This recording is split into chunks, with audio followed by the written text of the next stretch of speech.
Hello Bandits. Courtesy of the folks at Nacon, I'm taking a look through the third-person lupine action-adventure as I look through the forests at Werewolf the Apocalypse Earthblood. This is one that I've had my eyes on for a little while and I've been really excited to get hands-on with. The video game adaptation has been based on the World of Darkness tabletop RPG Werewolf the Apocalypse. You'll play as Kahal, an eco-terrorist fighting for the survival of Gaia. Morphing seamlessly between human, wolf and Krynos, which we'll know better as Werewolf, you'll fight against the evil Endron Corporation and the Worm, a cosmic force of corruption and destruction. There are some basic stealth elements, though in honesty they feel a bit of an afterthought, and I've spent most of my time in-game launching straight into beast mode to take out the various different human and mechanical enemies along the way. Rather than an open world, you'll work through relatively linear scenes, following step-by-step instructions to achieve the goal of the day and likely get into a scrap or two. Werewolf the Apocalypse Earthblood is rated by PEGI at 16 and above and by the ESRB as a mature 17+.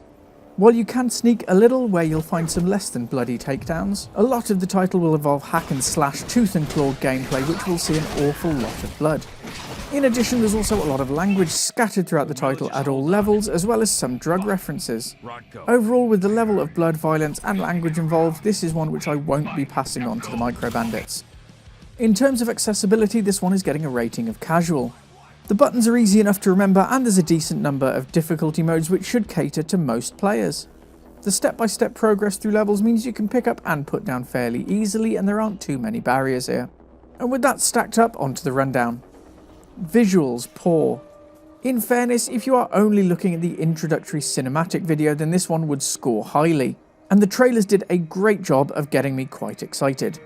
Unfortunately, when we get in-game, the visuals are very dated, especially noticeable in dialogue scenes which even here on Series X could be mistaken for Xbox 360. It doesn't get in the way of gameplay, but I have been very disappointed with visuals overall, especially with the contrast to the initial trailers. Audio good. While it's not out of this world and the script is a little cliched, there is some solid voice acting here. The rock and metal music suits the fight scenes very well and sound effects are also crafted nicely. Narrative good. Coming from the tabletop RPG, there is a decent story here with a lot of background and lore. I've pulled this one down from great to good simply as a lot of the time I just can't get over the cliched werewolf tropes, and some elements seem a little forced. Replay lacking. There are a few bits to collect here and there, and a good number of skills to upgrade to suit your playstyle. Unfortunately, with the dated visuals and quite repetitive gameplay and goals, it's just not one which is pulling me back in.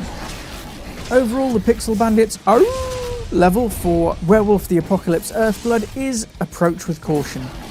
If there's a particularly good sale on, I might say that you should give this a little consideration, but at full price I'm afraid it's one which you might want to think twice about. There are some saving graces, and I have really enjoyed the seamless transition between Wolf, Man and Krynos, but overall it's one which has disappointed me.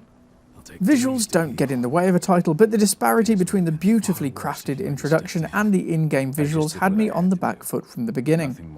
The option for Stealthy Approaches, an approach that I usually like, seems quite tacked on with some very basic mechanics, and NPC patrols which are simplified and often non-existent with enemies simply standing still.